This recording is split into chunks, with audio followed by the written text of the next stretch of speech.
बिस्मिल्लाहिर्रहमानिर्रहीम। अस्सलाम वालेकुम डियर स्टूडेंट। सफ़ेद जी के अकेडमी के यूट्यूब चैनल के साथ तमाम तलबा को खुशामदीद कहते हैं। जी जनाब, पूरे पंजाब के अंदर हमारे एक चैनल के अलावा कोई भी ऐसा चैनल नहीं है जो आपको पेट इंफॉर्मेशन प्रोवाइड करे।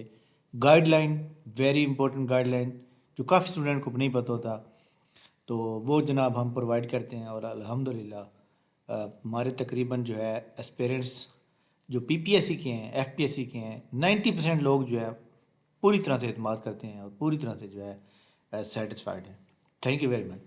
आज पीपीएससी की बहुत ही अहम तरीन न्यूज़ है जनाब। सबसे पहले हम बात करेंगे इसके ऊपर है, पैसे के ऊपर। पीपीएससी की जो अपकमिंग जॉब मौजूद हैं, इसमें जनाब असिस्टेंट डायरेक्टर की 17 स्केल की ये पोस्ट है, लेबर ह्यूमन रिसोर्स डिपार्टमेंट।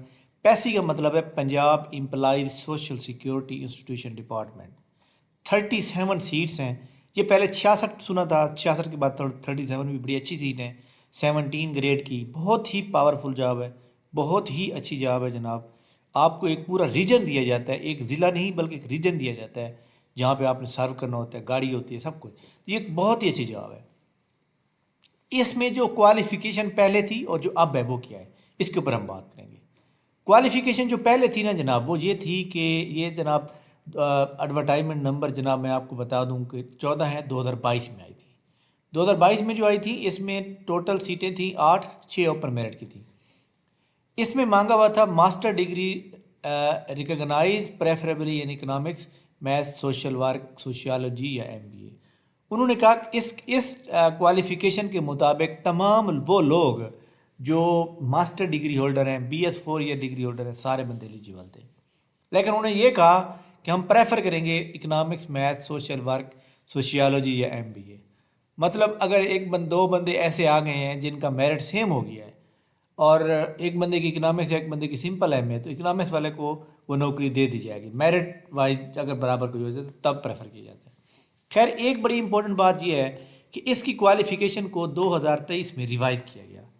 वो तो रिवाइज किया गया, उसको हम दिखाते हैं आपको कि उन्होंने कहा जी ये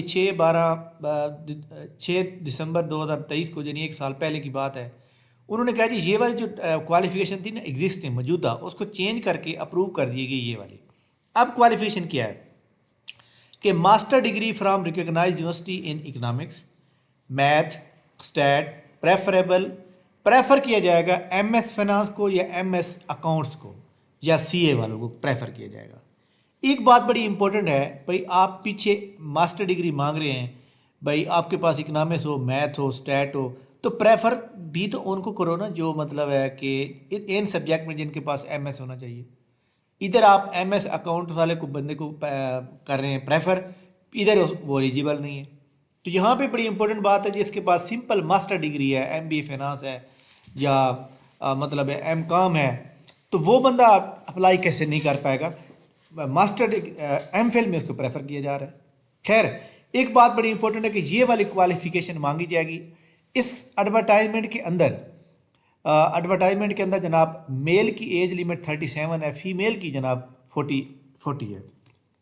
अब आते हैं जनाब क्वालिफिकेशन रिलेटेड। उन्होंने कहा जी 40% आएंगे और जनरल नॉलेज के 60% आएंगे। लेकिन अब एक्सपेक्टेड सिलेबस क्या होगा, इसके ऊपर हम बात करते हैं। एक्सपेक्टेड सिलेबस में जनाब देखें, इकोनॉमिक्स है, मैथ है, स्टैट है, प्रेफर, तो इसके अंदर जनाब जो चांसेस है ना वो दो हैं। पहला चांस क्या है, पहला चांस ये है कि फुल जनाब जनरल नॉलेज का पेपर आएगा और उसके बाद इंग्लिश ऐसे का पेपर होगा। जो बंदा पहला पेपर पास कर जाएगा, फर्स्ट फेज़ को क्लियर करेगा, वो बंदा सेकंड फेज़ में आ जाएगा और सेकंड फेज़ में सिर्फ इंग्लिश ऐसे के पेपर होगा। अब डिपेंड ये करता है कि 100% जनरल नॉलेज भी हो सकता है और ये वाला सिलेबस भी हो सकता है। मतलब ये जो क्वालिफिकेशन मांगी गई है 40% यहाँ से भी आ सकता है, भाई 40% ले लीजिए और 60% जो जनरल नॉलेज लिए।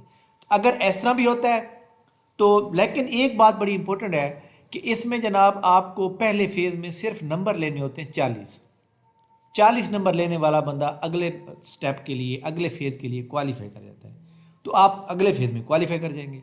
तो इतना मुश्किल नहीं है। बहरहाल एक बात बड़ी इंपॉर्टेंट है कि जनरल नॉलेज कहीं भी जान नहीं छोड़ने वाला, जनरल नॉलेज ही आपका मेरिट बनाएगा। क्योंकि जिस बंदे के 60 में से 55 ठीक हो जाए तो वो जनाब इधर पोर्शन ना भी करे तो वो तो आगे चला गया। या ये भी हो सकता है कि ये 100 नंबर का जनरल नॉलेज का पेपर हो। अब क्वालिफिकेशन इसकी दोबारा सुन लें, इकोनॉमिक्स, मैथ, स्टैट, और इसके अंदर जनाब एम कॉम, एम बी ए कुछ भी नहीं है जो पहले यहाँ पे मौजूद थे। अब इसको क्या होगा जनाब, इसका ये होगा कि लोग अब जाएंगे, जैसे ऐड है कि लोग फ़ौरन अदालतों में जाएंगे और अदालतों में जाकर पिछली क्वालिफिकेशन को जो है बहाल कराया जाएगा, या मतलब ये मामला थोड़ा लटकेगा, ठीक है।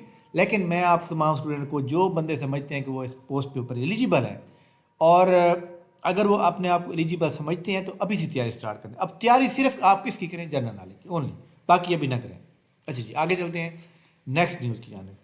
टीपीएससी की अपकमिंग जॉब के अंदर हम अपने मतलब वाली जॉब पढ़ेंगे कौन कौन सी। Assistant director admin and finance की एक सीट है, इसमें जनाब एमबीए फाइनेंस, एम कॉम और ये वाली डिग्री मांगी जाएगी। Assistant director MIS computer related है। ये जनाब जो लिखा है पीपीएससी ने, ये जनाब मिस्टेक है स्पेलिंग की, ये कल ठीक हो जाएगा, कल इंशाल्लाह कॉल करके सही करा देंगे। इसका मतलब है एडिटर।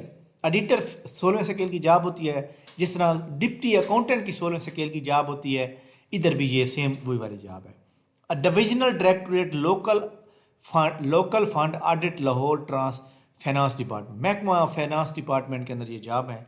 उन्होंने ये कहा है कि एडिटर लाहौर के लिए 2 चाहिए, एडिटर जनाब लाहौर डिवीजन फाइनेंस डिपार्टमेंट को जो है चाहिए जनाब वाला 15, एडिटर जनाब गुजरांवाला को चाहिए 3, पिंडी को चाहिए 4, और इसी तरह जनाब सरगोदा को 8, और इस फैसलाबाद को 4, मुल्तान को 3, एडिटर बहावलपुर को 5, एडिटर डीजी खां को 5, एडिटर जनाब साहिवाल को 1 सीट चाहिए। अब इसके ऊपर बात करेंगे इसकी क्वालिफ़िकेशन क्या होगी।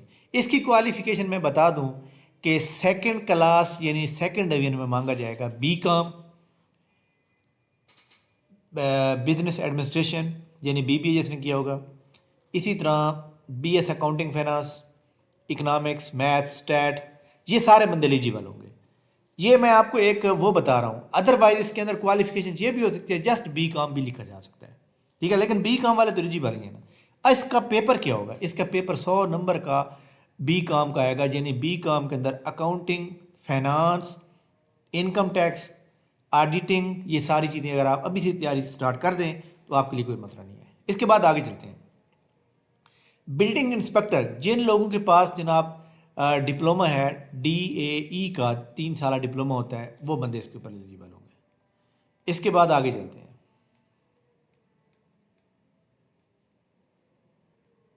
ये सारी डॉक्टर की हैं। अच्छा जी, deputy director admin and finance, यहाँ पे क्वालिफिकेशन के साथ तजर्बा मांगा जाएगा और बिजनेस एडमिनिस्ट्रेशन मांगा जाएगा, 1 सीट है। Deputy director legal, deputy director director admin finance primary health में 1 सीट है जनाब, इसमें भी एक्सपीरियंस मांगा जाएगा। और इसी तरह जनाब और कौन सी जनाब जॉब, असिस्टेंट डायरेक्टर प्रोक्यूरमेंट, ये रिसर्च ऑफिसर, इसमें एक नाम है, स्टैट मैथ वाले एलिजिबल होंगे।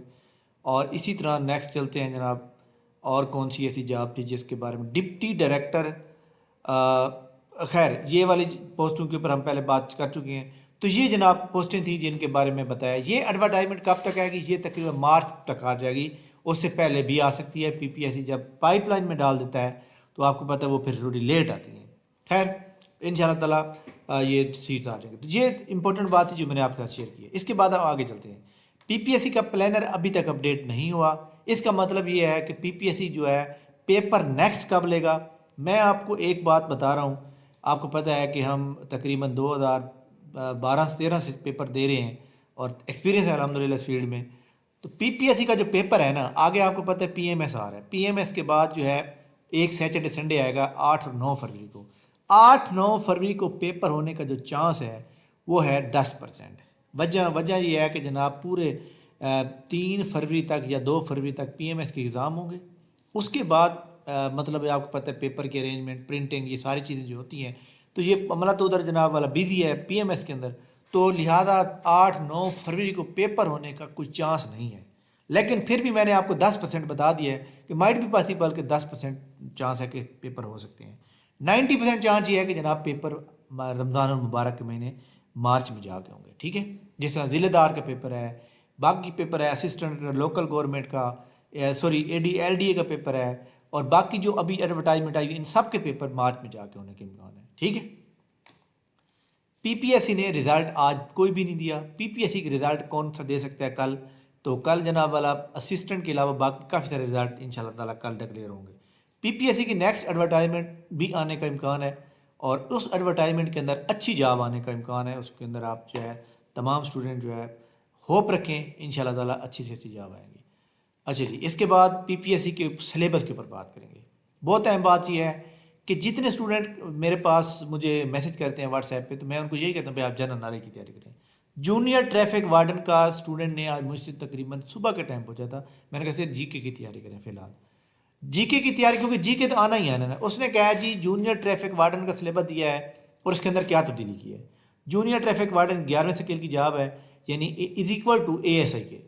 इसका सिलेबस ये है कि general ability including GK, current affair, Pakistan study, basic mathematics, English, basic computer studies, basic traffic rules. यहाँ पे ये जो बेसिक ट्रैफिक रूल्स है ना, ये कितने नंबर के आएंगे? ये 10 से 15 नंबर के आएंगे। क्या 10 से 15 नंबर को अगर आप छोड़ भी दें, आप अगले 80 नंबर भी अपने कवर करें तो आप आराम से कर सकते हैं। और ये सीटें भी आपको पता है कि जनाब वो डिवीजन वाइज हैं मेरे ख्याल में, तो लिहाजा आप इजीली पेपर को क्लियर कर सकते हैं। आप सिर्फ जनरल नॉलेज की तैयारी करें। बेसिक ट्रैफिक रूल जो है वो जनाब आप किताब ले लें ट्रैफिक रूल के ऊपर, गोक सेंटर से मिल सकती है, ट्रैफिक किसी वार्डन से पता करें, वो आपको बता देगा, उनके पास होती है। तो ये आप इजीली कर सकते हैं, कोई मुश्किल नहीं। ऐसे तमाम स्टूडेंट जो ट्रैफिक वार्डन का टेस्ट पास करना चाहते हैं, हमारी अकेडमी को आज ही ज्वाइन करें। इंशाल्लाह ताला आपका टेस्ट फेल नहीं होगा, आपका इंटरव्यू में नाम ज़रूर आएगा। अच्छा जी, इसके बाद जनाब ज़िलेदार का 100 नंबर का पेपर आना है। ज़िलेदार का कल अनाउंस कर दिया था PPSC ने, और ये आपके सामने मौजूद है 100 नंबर का। ज़िलेदार की क्लास को ज्वाइन करने के लिए भी आज ही रब्ता करें। और आपको पता है कि हमारे पास जो है डेली क्लास होती है और डेली हमारी एकेडमी से टेस्ट होते हैं। ठीक है। अच्छा जी, फिर हमारी एकेडमी की सबसे बड़ी खसूसियत यह है कि हम जो टेस्ट देते हैं डेली बेसिस पे, उसके अंदर कोई छुट्टी नहीं होती। तो उसका जनाब क्या होता है कि हम रोज़ाना जो है उसका टेस्ट का रिज़ल्ट भी देते हैं, ताकि स्टूडेंट जो है आपस में एक दूसरे के साथ जो है वो कर सकें कि जनाब पता चले कि कौन सा स्टूडेंट जो है मेरे से ऊपर है और मैं किसके नीचे आ गया हूँ। तो फिर बंदा देखता है कि जनाब मैं बहुत पीछे चला गया हूँ। तो ये रिज़ल्ट भी हम प्रोवाइड करते हैं डेली बेसिस पे, ताकि स्टूडेंट के अंदर जो है जो अच्छा रिज़ल्ट पेश कर रहे हैं वो अच्छा ही पेश करें। ठीक है। अच्छा जी, इसके बाद जनाब PPSC के अबाउट और कौन सी बात बतानी थी? अच्छा, अदर जो एडवर्टाइजमेंट हैं, जैसे असिस्टेंट डायरेक्टर LDA का सिलेबस अभी तक नहीं आया, लेकिन LDA का सिलेबस मैं अभी बता देता हूँ। 100 नंबर का जनरल नॉलेज का पेपर आएगा। जो बंदा 40 नंबर ले लेगा उसका अगले फेज़ में इंग्लिश ऐसे का पेपर होगा। तो यू कैन गैरी अपने आप को जनाब PPSC के हवाले करना है तो अच्छी तरह तैयारी करें। ठीक होगा। अच्छा जी, इसके बाद देखें जी हमारे सामने PPSC के बारे में हम देखते हैं FPSC के बारे में। FPSC की जनाब एडवर्टाइजमेंट, ना तो एडवर्टाइजमेंट आई है और ना ही FPSC ने जनाब कोई बताया कि जनाब हम कब देंगे। तो ये सूरत हाल काफ़ी जो है ना वो लग रही है, पता नहीं कि ऐसा क्या है FPSC में। खैर आगे चलते हैं जनाब। एडमिशन FPO ठीक हो गया। अच्छा जी, इसके बाद हम बात करेंगे FPSC के अंदर, इसके अंदर जनाब कुछ रिज़ल्ट उन्होंने दिए हैं, ये रिज़ल्ट चेक कर लेते हैं। फेडरल के रिज़ल्ट, मेरिट डॉक्यूमेंट रिक्वायर्ड, यहाँ पे डॉक्यूमेंट रिक्वायर्ड के ऊपर आप क्लिक करेंगे। डॉक्यूमेंट रिक्वायर्ड के ऊपर जाने के बाद जनाब physical training instructor, boiler engineer, ये जनाब उन्होंने रिज़ल्ट दिया जनवरी 2 को। अच्छा जी, मेरिट लिस्ट के ऊपर बात करें तो मेरिट लिस्ट के अंदर भी आज एक हाँ जी ये देख लेते हैं जनाब। मेरिट लिस्ट में जनाब medical officer, inspector, assistant director, deputy director engineering, ये मेरिट लिस्ट वो होती है जिसके अंदर जनाब तमाम स्टूडेंट को जिन्होंने क्वालिफाई किया होता है, जो टेस्ट देते हैं, सबके नंबर आ रहे होते हैं। भाई आपने जो है मतलब है आपका नंबर ये आ रहा है, तो उससे पता चल जाता है कि जनाब स्टूडेंट जो है वो उसकी कितनी कौन से नंबर पे आ रहा है मेरिट वाइज। जो मेरिट वाइज ऊपर होते हैं लोग, सीटें जितनी होंगी उसके मुताबिक रेशो के मुताबिक उनको जो है सेलेक्ट किया जाता है। तो ये जनाब बहुत ही अहम तरीन न्यूज़ अपडेट्स थी आपके लिए। वीडियो को लाइक कर लें, अगर वीडियो आपकी अच्छी लगे तो दूसरों के साथ लाजमी शेयर करें, और इंशाल्लाह ताला हम नेक्स्ट वीडियो के साथ दोबारा हाजिर होंगे। तब तक हमें इजाज़त दीजिए। एकेडमी को ज्वाइन करने के लिए हमारी जनाब नीचे डिस्क्रिप्शन के अंदर प्रोसेस दिया है, उसको आप चेक कर सकते हैं। थैंक यू वेरी मच जनाब, बहुत शुक्रिया। अल्लाह हाफिज़।